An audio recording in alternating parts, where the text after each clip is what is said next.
ഇടുക്കി ജില്ലയിൽ ഏലം കർഷകർക്ക് ആശ്വാസമായി സംസ്ഥാന സർക്കാർ 10 കോടി അനുവദിച്ചു. കഴിഞ്ഞ വേനലിലെ വരൾച്ചയിൽ ഏലം കൃഷി നശിച്ചവർക്കാണ് തുക അനുവദിച്ചത്. 15,000 ഹെക്ടർ സ്ഥലത്തെ കൃഷി നശിച്ചതായാണ് ഔദ്യോഗിക കണക്ക്. ദുരന്ത നിവാരണ മിറ്റിഗേഷൻ ഫണ്ടിൽ നിന്നുമാണ് 10 കോടി അനുവദിച്ചത്.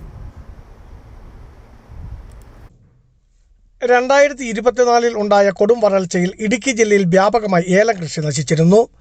എന്നാൽ സർക്കാരിൻ്റെ ഔദ്യോഗിക കണക്ക് 15,000 ഹെക്ടർ സ്ഥലത്ത് ഏലം കൃഷി നശിച്ചതായാണ് രേഖകളിൽ പറയുന്നത്. എന്നാൽ ഇതിനെല്ലാം അപ്പുറം ഹെക്ടർ കണക്കിന് കൃഷിയാണ് ഇടുക്കിയിൽ കരിഞ്ഞുണങ്ങിയത്. ഇടത്തരം കർഷകരിലേറെയും ഇതോടുകൂടി കടക്കണിയിലുമായി.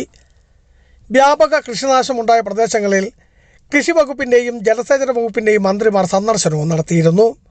ഇതിൻ്റെ പശ്ചാത്തലത്തിലാണ് ദേശീയ ദുരന്ത നിവാരണ ഫണ്ടിൽ നിന്നും 10 കോടി രൂപ സർക്കാർ ഇപ്പോൾ അനുവദിച്ചത്. ഇതാകട്ടെ അല്പം ആശ്വാസമെങ്കിലും ഉണ്ടായ നഷ്ടത്തിന് പരിഹാരവുമല്ല. അടിയന്തരമായി തുടർ സഹായം ഉണ്ടാകണം എന്നതാണ് കർഷകരുടെ ആവശ്യം. ബിജു വൈശൻ പറമ്പിൽ, ഇടുക്കി വിഷൻ ന്യൂസ്, ഇടുക്കി.